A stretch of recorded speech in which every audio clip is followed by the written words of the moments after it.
9h, 11h. Europe 1 Culture Média. Thomas Hill. Et ça passe.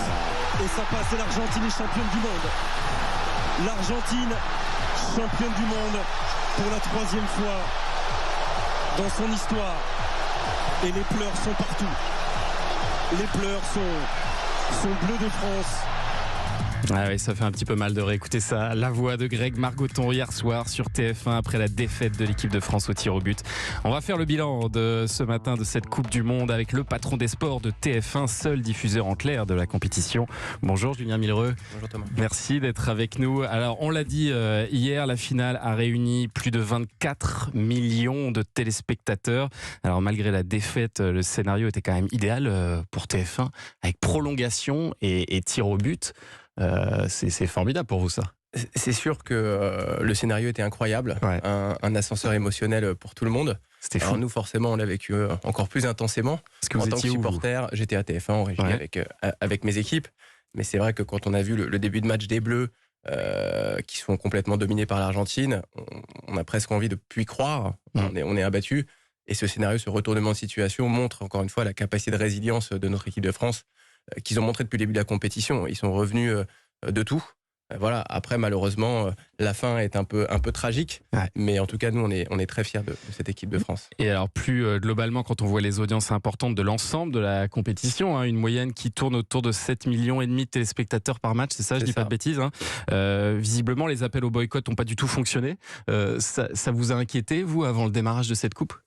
Écoutez, ça nous a inquiété, non au niveau des audiences, parce que ça puisse avoir un petit impact quand même, non ? Ouais, mais on était persuadés, et je l'ai dit à plusieurs reprises, François Pélissier aussi, les Français savent faire la part des choses. À un moment donné, cette compétition, la FIFA a décidé de l'attribuer au Qatar il y a 12 ans.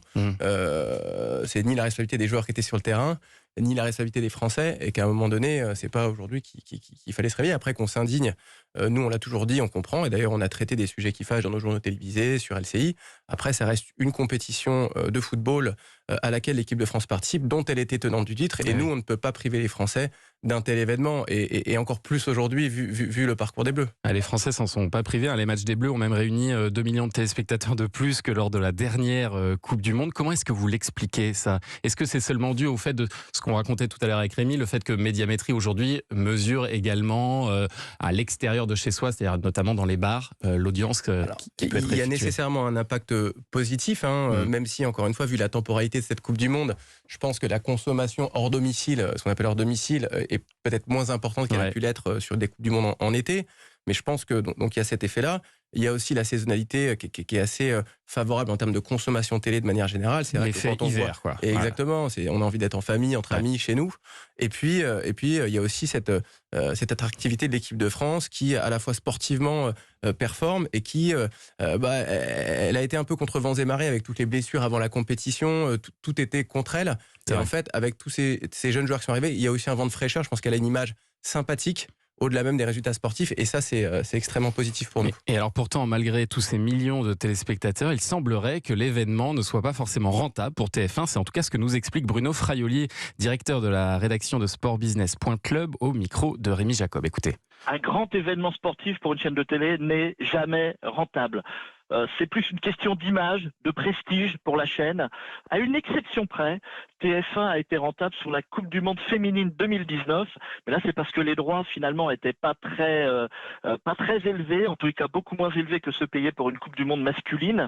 Et au final, TF1 a été bénéficiaire dans cette opération-là.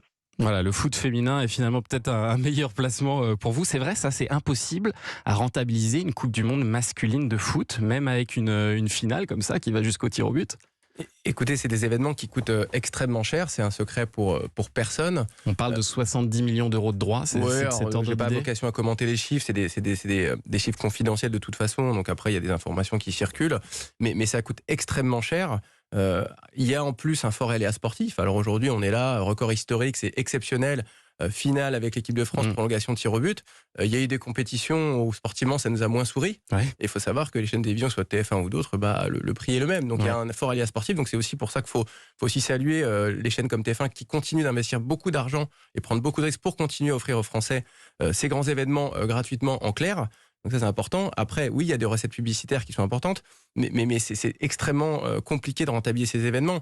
Après, comme l'a dit Bruno, c'est aussi, on dit tout le temps, TF1, c'est la chaîne des grands événements. C'est aussi dans notre ADN d'offrir ces événements aux Français. Il y a une dimension de leadership d'audience, aussi de leadership au niveau publicitaire.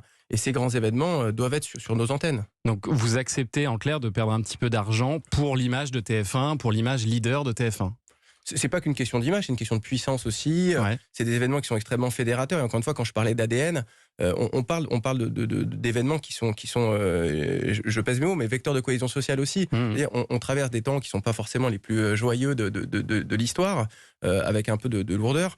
Nous, on est contents quand tous les Français peuvent se rassembler, que ce soit en famille, entre amis, indépendamment de leur catégorie socio-professionnelle, de ce qu'ils traversent dans leur vie, pour vibrer autour de l'équipe de France de foot. Donc c'est aussi notre rôle en tant que chaîne leader, en clair, d'offrir ces événements aux Français.